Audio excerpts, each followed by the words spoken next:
What's up, cousin? This is Ryan, and I just thought I would do a brief talk on something which is probably on the mind of possibly even the majority of the human race, um, and that is dealing with uncertainty about the future.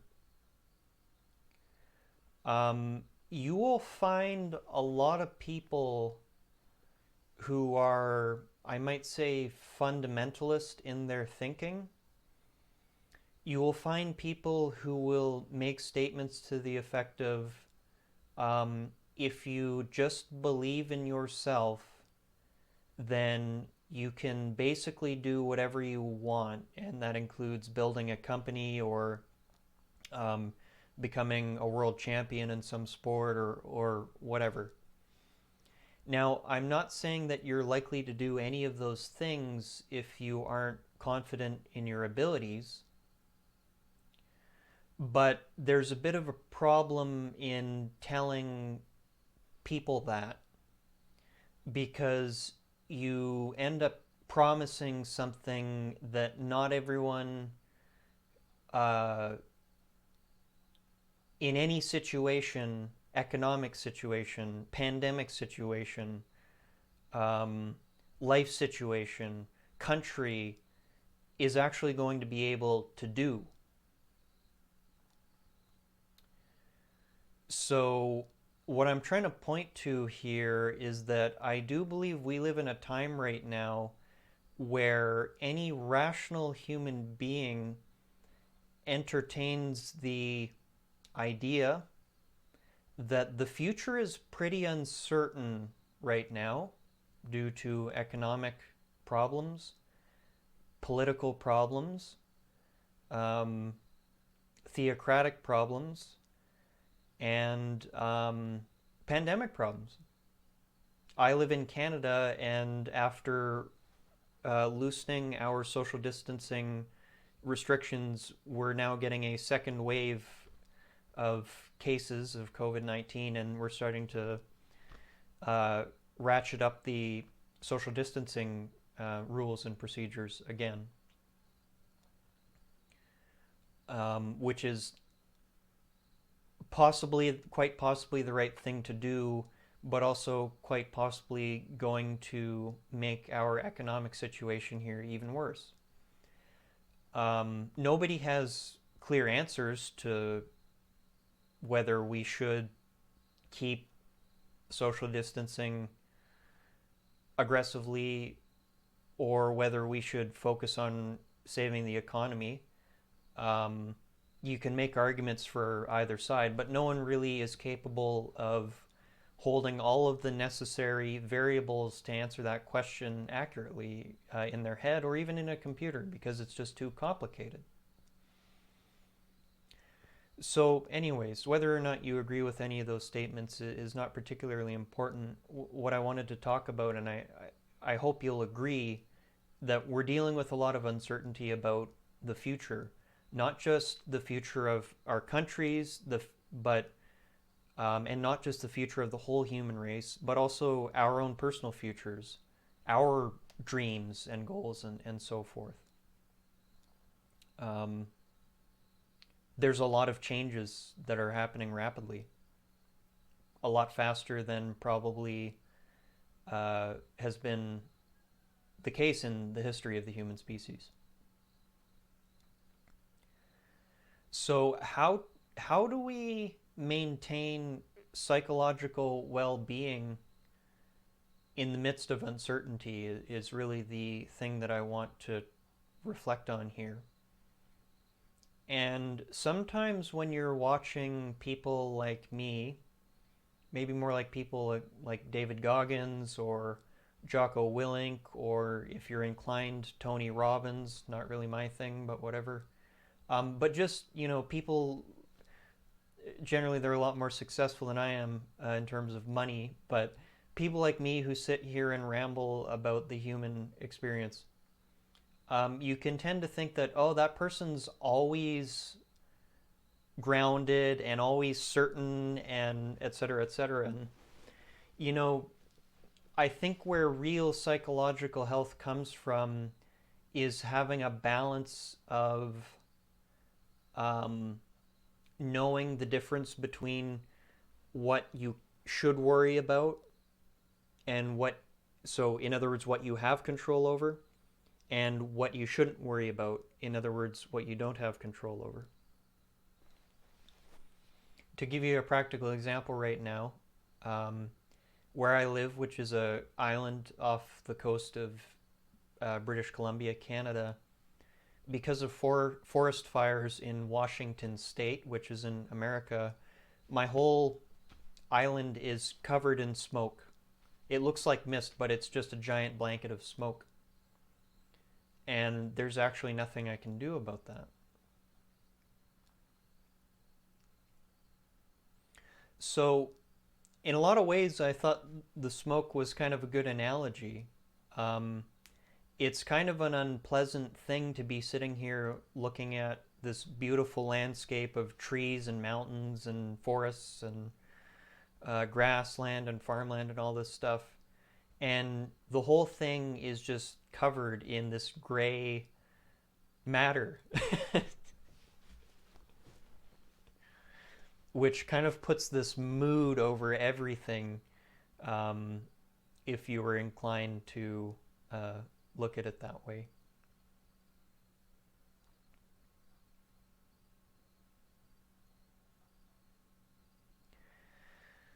So, what I recommend for anyone who's dealing with a high degree of uncertainty is to deal with this problem using two techniques.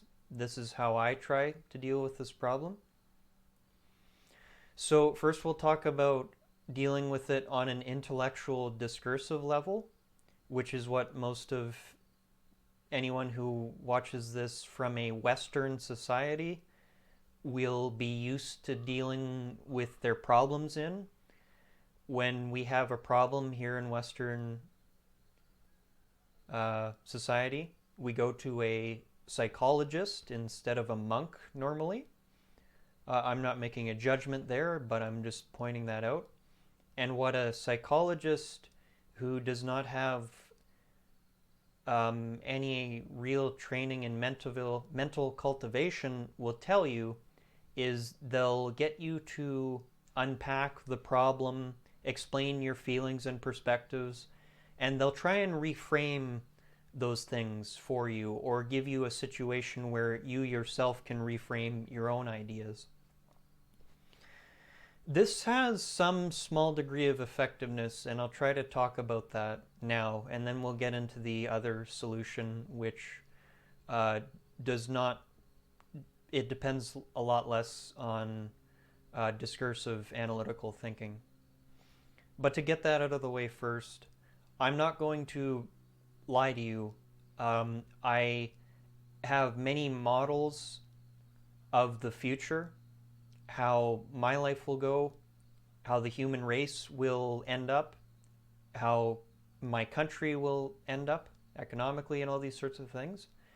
And I'm not going to lie to you, not a lot of those models of the future that I have, and I'm not saying they're perfect, and we'll get to that, not a lot of them are positive.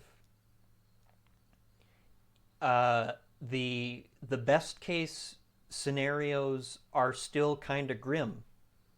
They involve a lot of austerity, economically and socially, and I don't have a high degree of confidence in the human race's ability to actually cooperate with each other on a very large scale.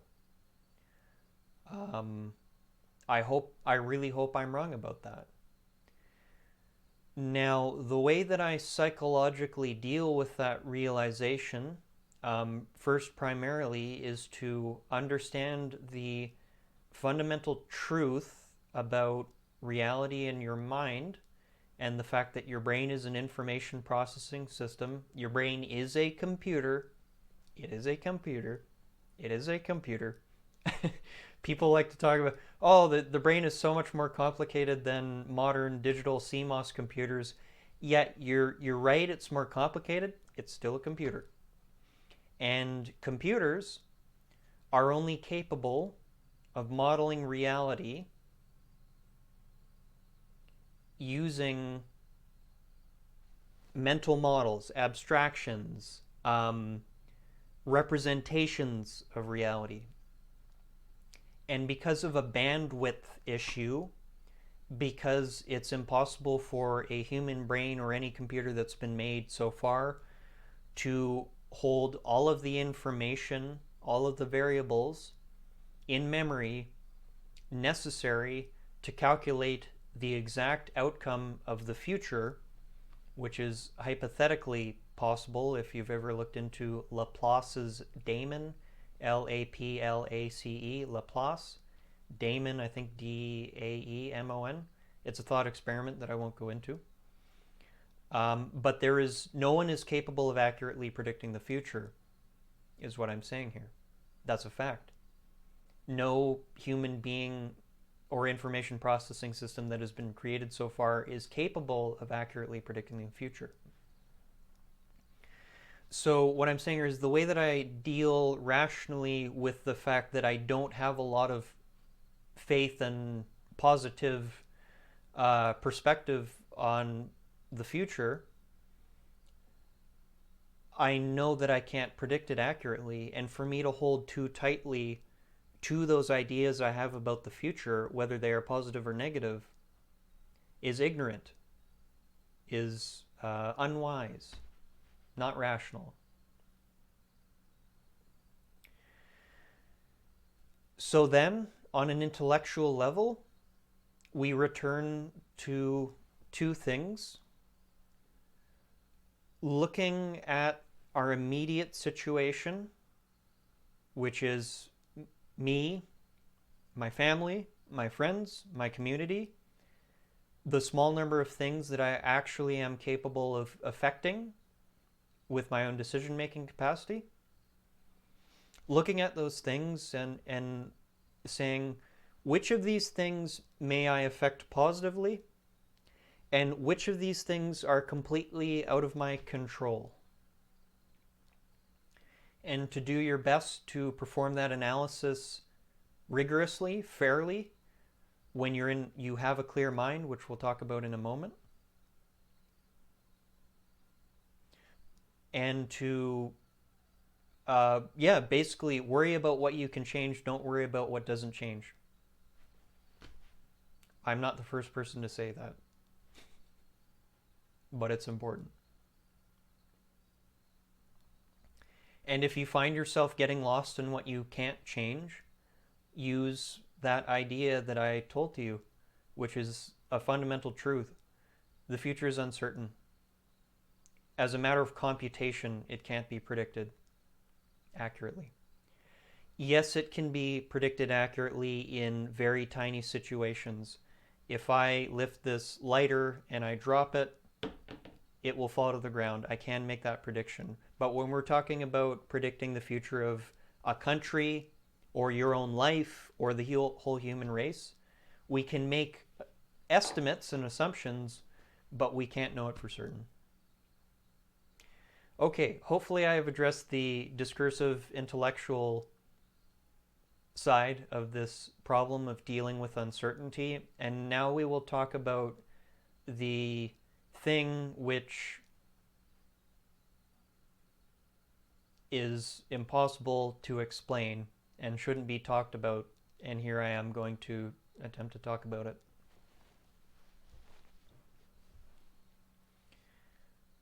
What if I was to tell you that doubt or restlessness, that is a mind which is endlessly worrying about problems, worrying about the future, upset about the past, worrying about personal situation, dealing with personal problems, dealing with problems that are about to arise shortly,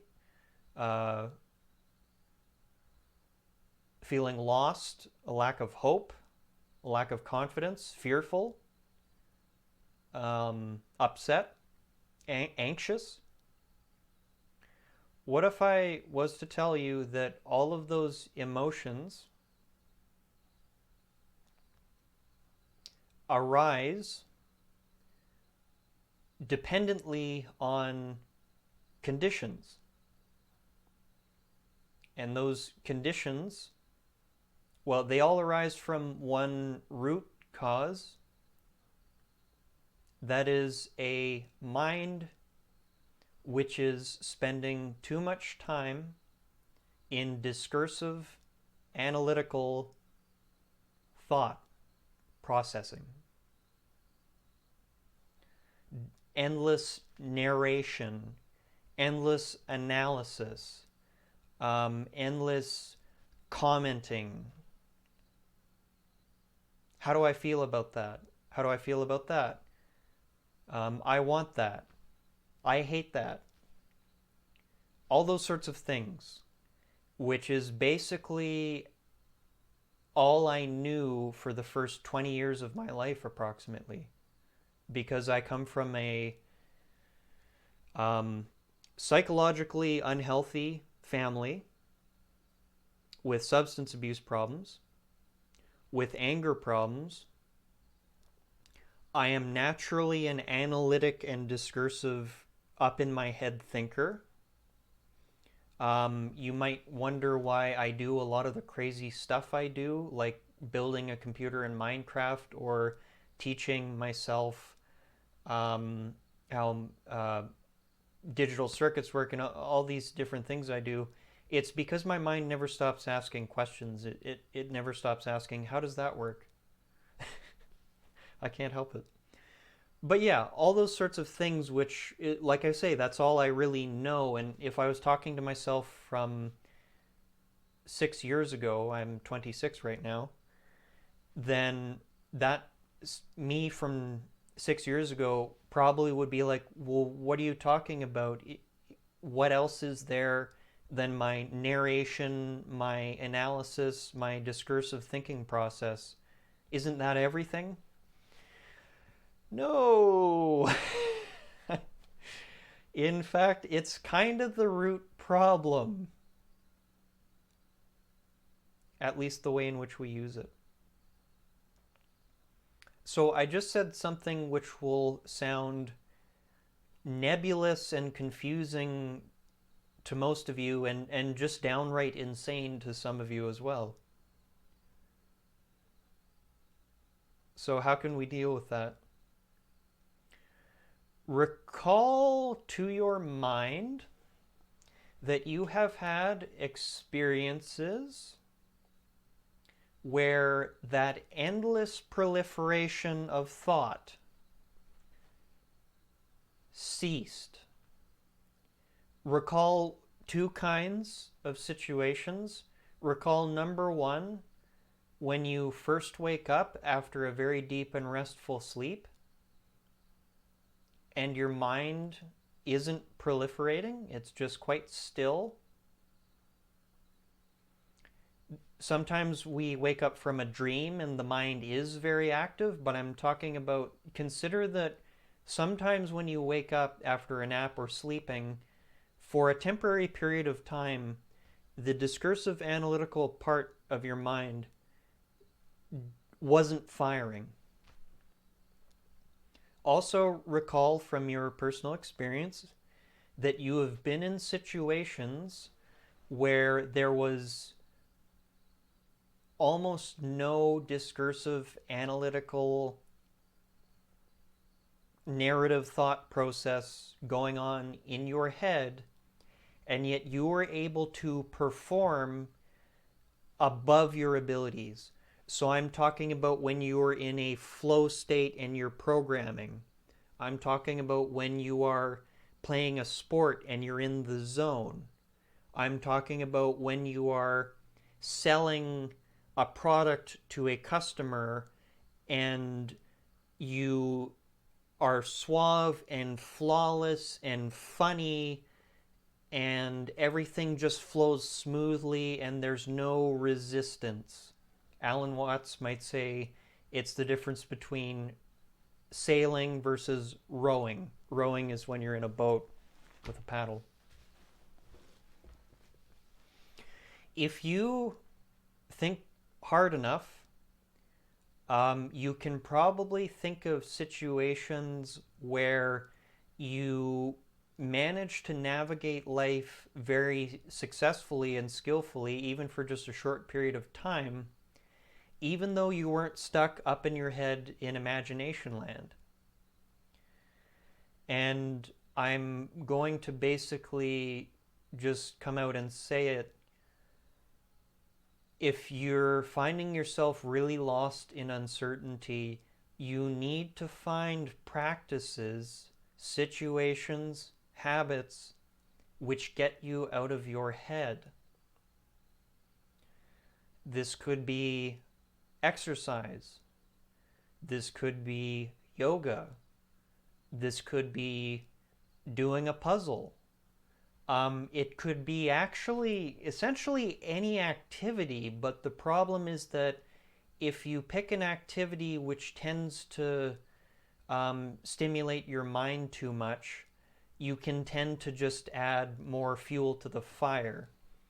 Whereas if you're already in a very natural, observant, focused, still state, you can still do mentally complicated things like programming and still have a very placid and still mind, a placid and still conscious experience, which is free of doubt, which is free of anxiety, which is free of fear, etc., etc. But you need to practice to get there. So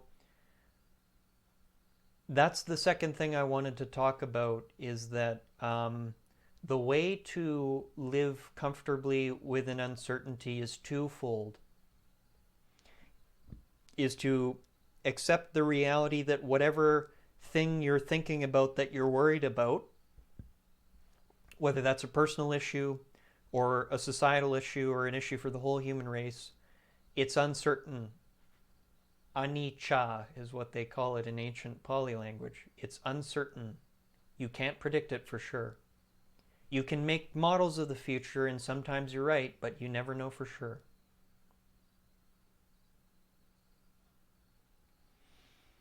And secondly, failing that, you need to train your mind. Bhavana, mental cultivation. We use this word in the West, meditation, and the word has become almost devoid of meaning. When I say practice meditation, most of you probably think I sit on the ground in full lotus position and recite some mantra and focus on the breath. Well, yeah, on rare occasion I do that, but meditation is supposed to be something that you're effectively doing either all the time or as much as possible every day. It is the act of watching the mind and the act of responding skillfully with wisdom to all the things that pop into your mind. When the anxiety pops into your mind, what can I do to fix that? Why is it popping up? So anyways, I'm not going to give a full discourse on meditation here, but I just wanted to plant that idea that meditation is the single greatest tool for psychological well-being that I've ever come across, and it will potentially give you something that you can never get from your analytical, discursive, narrative thinking process, which is actual peace and contentment. Now, for me, because I'm not an enlightened being, I basically move in and out of being in states of conscious experience where I don't really have fear. I'm not lost in thought. I'm able to write programs and watch my breath at the same time, kind of thing. But this is something that I need to continuously cultivate and work on. And if you've never done that kind of thing before, even if you're a rational, skeptical thinker, and believe me, that's me, understand that rationality and skepticism, while they are valid tools for determining what is right from wrong, they can be misused. They, in and of themselves, these rational thoughts are incapable of reflecting upon themselves. And like I said before, they will not give you, they're incapable of their own accord leading you to lasting, peaceful mental states. To close this, meditation is more like a sport than it is a doctrine. So, I have no idea if me sitting here with this poor lighting, in desperate need of a haircut and a beard trim, approaching 9 a.m. on a Saturday morning, was useful to you. But to you, my cousin, my brother, my sister, whatever you are, I wish you luck. And yeah, just keep in mind that there are things you can do about uncertainty and suffering. So that's it. Good luck.